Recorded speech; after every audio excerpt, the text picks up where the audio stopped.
Hello guys, I will show in this video how to show default Windows icons and your installed apps icons on desktop. Right-click, personalize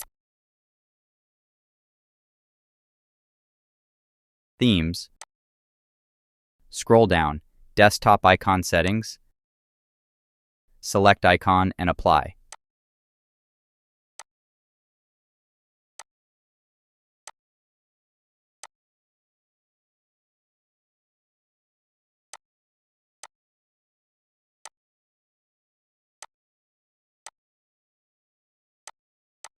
Now select installed app and show desktop. Right-click on app, open file location. Right-click, show more options, send to, desktop create shortcut.